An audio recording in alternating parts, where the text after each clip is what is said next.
Greetings to the CGIAR community. I'm speaking to you today from IFPRI's offices in Washington, D.C.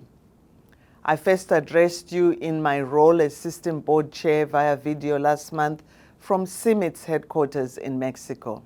As promised, I intend to update you regularly to share progress on advancing my strategic priorities, the outcomes of key meetings with important stakeholders, CGIAR teams, as well as public and private sector actors, and to highlight cross-center collaboration and the very real benefits of One CGIAR in action.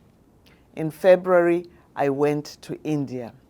First, to join ICRISAT's 50th anniversary celebrations in Hyderabad, where I gave a plenary speech on the role of international agriculture research in dryland agri-food systems transformation.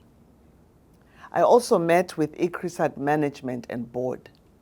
Second, I went there to share my vision and present my credentials as board chair to officials from the Indian government and partner organizations.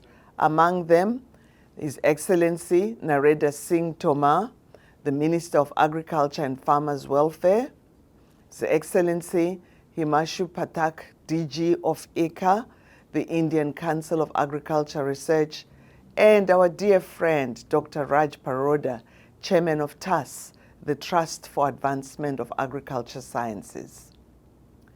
I also went there to meet with our most valued resource, the many One CGIAR staff members in South Asia and all our teams out there, and to take part in the World Sustainable Development Summit in New Delhi, where I spoke at a session for global leaders on nature-based solutions for addressing climate vulnerability and ensuring food security.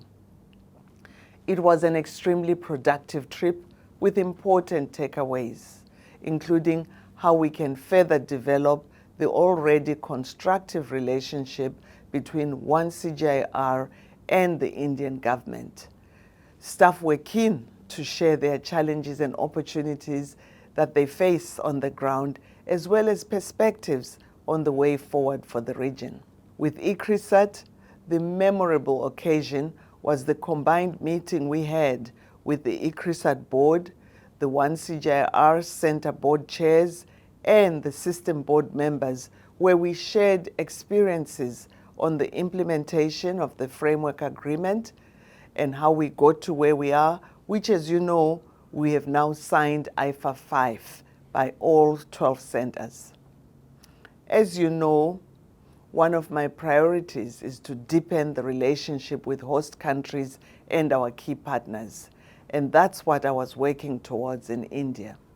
Moving on to a great example of impactful teamwork among the family of CGIAR centers, I would like to highlight the CGIAR Gender Equality Initiative, Hair Plus, for which IFPRI, IRI, and IITA researchers are collaborating to counter the effects of restrictive gender norms and support women in agri-food systems to acquire, to use, and to benefit from improved technologies, boosting women farmers' resilience to climate change. This initiative primarily targets the key impact area of gender equality, youth, and social inclusion. It identifies combinations of technical, social, and institutional innovations such as seed or livestock technologies, combined with production and marketing advice, as well as community meetings designed to promote women's involvement in marketing. Like so many of the initiatives in the CGIAR's research portfolio, Hair Plus illustrates the importance and the power of One CGIAR scientists' cross-disciplinary work, cooperation, and partnership, not competition and territoriality. This should be our watchwords going forward.